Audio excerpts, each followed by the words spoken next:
Voici maintenant notre polémique cette semaine. Dans un nouveau livre à paraître dans quelques jours, l'écrivain Thierry Séchant adresse 33 lettres écrites à son frère Renaud, le célèbre chanteur. Dans ces lettres, il évoque leur complicité, mais aussi la descente aux enfers de son frère, ses vieux démons, l'alcool. L'auteur de Mistral gagnant et de tant d'autres textes de la chanson française s'est retiré dans le Sud ces dernières années. Alors, ultime main tendue ou vulgaire exploitation commerciale, c'est un reportage d'Eddie Pizzardini. Thierry Séchant, écrivain, auteur de chansons et surtout frère de Renaud, sa vedette préférée et sa principale source d'inspiration. Vous en avez fait combien sur votre frère? 7 en tout et pour tout, et ça suffira comme ça. Et puis le dernier?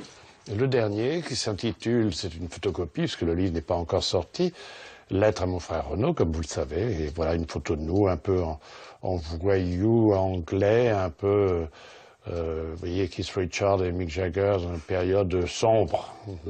Sombre comme la plume de Thierry. Tu es le seul responsable de ton malheur, écrit-il à son frère. Sans tabou, il dévoile tout de la dépression de Renaud. Un frère omniprésent dans ses lettres et pourtant si absent de la vie de Thierry.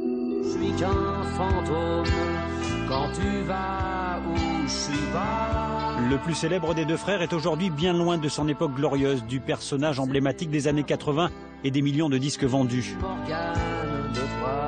Son histoire, tourmentée, romanesque, Thierry Séchant la raconte une fois de plus, mais peut-être une fois de trop. Il est frustré de ne pas lui-même avoir pu bénéficier du succès mérité qu'il aurait dû avoir. Il exploite ce filon, effectivement, oui, et il creuse le sillon, on va dire, Renaud Séchant. Renaud n'a pas envie de le voir, forcément, quand il voit tout ce que son frère lui balance via la presse, etc. Derrière, vous imaginez que les relations ne sont pas forcément simples entre eux. À quoi rime donc ce livre? Appel du pied désespéré à un frère fâché ou pur opportunisme commercial? Avant même sa sortie le 6 mai, Thierry Séchant se retrouve sur le banc des accusés. N'en parlons plus. L'île sur la Sorgue, c'est dans cette jolie commune du Luberon que le chanteur Renaud s'est retiré depuis 1 an et demi. Plus de disques, quasiment aucune communication.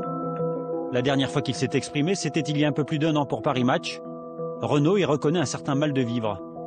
C'est cette journaliste devenue amie qui a recueilli ses confidences. Il a toujours eu un petit peu de mal avec la vie, comme il le dit.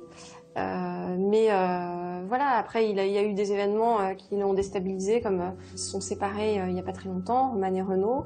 Ça a été dur pour lui, ça a été dur pour elle. Le chanteur n'a pas souhaité répondre personnellement à notre demande d'entretien, mais il a chargé la journaliste de nous faire passer ce message à propos du livre de son frère. Alors, je n'ai pas vu mon frère depuis 5 ans. Il écrit des conneries sur moi. Je vis à l'île sur la Sorgue, loin des caméras, et je m'en porte beaucoup mieux. Je n'ai pas envie de polémiquer, parce que ça m'est nuisible. À bientôt 64 ans, Thierry Séchant vit dans le 14e arrondissement de Paris où il est né. Parolier dans la chanson, il vit surtout de ses écrits et vient de boucler un dernier roman sur Françoise Sagan. Mais c'est bien le destin du frère qui fait l'essentiel de sa bibliographie. J'ai vu tellement de passer de livres très mauvais et très médiocres, avec des contre-vérités sur Renaud, que je me dis, mais je suis quand même celui, avec Dominique peut-être, sa première épouse, qui le connaît le mieux. Mais son dernier livre crée le malaise car jamais Thierry Séchant ne s'était autant enfoncé dans le mal-être de son frangin. Il revient sans ménagement sur l'alcool qui lui sert d'antidépresseur. Tu fis quelques séjours à ma clinique psychiatrique, tu y fus sevré à 2 ou 3 reprises. S'il était constamment heureux, j'exploiterais son bonheur. Mais ce n'est pas le cas. Tu avais 20 ans et tu étais déjà désabusé, un jeune homme ennuyeux, un peu morbide. La solitude est ta fidèle maîtresse depuis 60 ans. Le problème, c'est qu'il ne lit plus, c'est qu'il ne s'intéresse plus vraiment à rien. Il est dans sa maison, sa très jolie maison du Luberon, et qu'il regarde tomber le jour. Cette relation complexe entre frères trouve sa source dans l'histoire familiale, dans cette fascination des enfants pour un père issu de la bourgeoisie et surtout écrivain, Olivier Séchant, aujourd'hui disparu. Renaud ici, tout joyeux, et Thierry. Son père, à lui, avait des ambitions littéraires. Il a écrit plusieurs ouvrages qui ont marché. Il a dû surtout être professeur d'allemand pour survivre. Sur ses traces, Thierry Séchant avait aussi des ambitions littéraires. Mais l'un comme l'autre n'ont pas eu le succès, rencontré le succès de Renaud qui, à travers des chansons, la chanson est parfois jugée comme un art mineur, a eu un succès littéraire, entre guillemets, bien plus grand et bien plus colossal que... J'étais tranquille, j'étais peinard, accoudé au flipper, le type est entré dans le bar, a commandé un jambon beurre. Et le succès, Renaud va l'acquérir avec sa littérature à lui, atypique, qui éclate au grand jour dans Laisse Béton en 1978. Paris, c'est des Santiago, viens faire un tour dans le terrain vague, je vais t'apprendre... La marque de fabrique de Renaud, c'est d'avoir imposé un langage argotique et de l'avoir imposé dans l'inconscient collectif à travers des expressions populaires que tout le monde maintenant connaît et possède. Le temps est assassin et emporte avec lui les rires des enfants et les Mistral gagnants. La griffe Renaud. 15 millions d'albums écoulés dans sa carrière, dont l'album référence Mistral gagnant en 85. Cette réussite, son frère Thierry en revendique une part. Je crois qu'il me doit intellectuellement et moralement, puisqu'intellectuellement c'est moi qui lui ai fait découvrir un peu la littérature, puisque Renaud avait arrêté ses études en seconde. S'il a connu les poètes, Rimbaud, Baudelaire, qu'il les aime, c'est un peu grâce à moi. Les Mistral gagnants. Et à l'époque de Mistral gagnant, personne ne s'attend à voir le chanteur sombrer dans la dépression.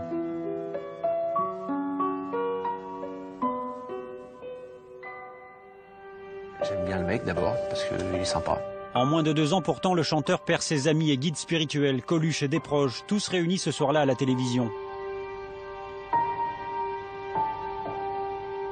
Moi, je sais bien ce qu'il fait surtout, c'est ça. Ah ouais, il fait des chansons, il a du succès, il fait ce qu'il veut, il fait ce qu'il aime. Voilà. Bon, qu'est-ce qui te plaît bien chez Pierre Desproges? Ah, ses chaussures. Et ses disparitions, Renaud le faux dur les supporte mal. C'est facile pour raconter pourquoi j'aime pas.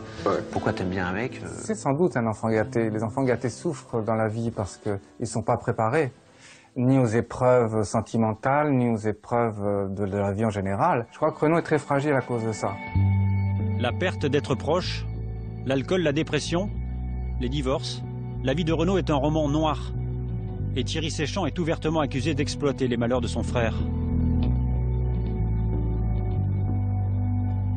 Thierry exploite-t-il un filon commercial? Qu'en pense son frère? Eh bien, Renaud en est très malheureux. Il dit que son frère vient s'écrocher depuis 20 ans. En retour, avoir comme ça, écrire comme ça des livres insensés sur lui, ça choque beaucoup Renaud. Je ne vous cache pas que ces livres, 7 ouvrages en tout, et ce sera tout je crois, m'ont permis de vivre, et plutôt de bien vivre, depuis une vingtaine d'années. Et c'est quand je consacre 6 mois à écrire sur Richard Brantigan ou sur Françoise Sagan, je me doute que c'est pas avec cela que je vais payer mon loyer. Renaud, ce sont des ventes de 15 ou 20 000 assurées. Thierry assume donc avec une certaine désinvolture le fait de tirer profit de la détresse du frère. Et la réconciliation semble peu probable, car ce que Renaud considère comme irréparable, ce sont les écrits cinglants de Thierry Séchant sur sa dernière femme, Romane Cerda. Et Romane arriva. N'importe quel portefeuille aurait fait l'affaire. Romane, dont Renaud va produire le premier album en 2004, avant leur séparation 7 ans plus tard. Ce qui l'a blessé particulièrement, c'est qu'on puisse dire que Romane pouvait être intéressée pour avoir été avec Renaud. C'est très difficile en fait pour lui à vivre tout ça. Je sais qu'il est un peu en froid, sans être fâché à vie et à la mort. Il n'aime pas que je dise du mal de Romane, mais comment pourrais-je en dire du bien? Aujourd'hui, on ignore quel sera le futur de Renaud, et si son frère osera encore en profiter. La seule chose, c'est que si jamais, je ne souhaite pas, Dieu m'en préserve, mais il disparaissait avant moi, je serais peut-être tenté de reprendre le précédent, qui était un bon livre, le roman de Renaud, et de le mettre à jour. Vous voyez, c'est tout.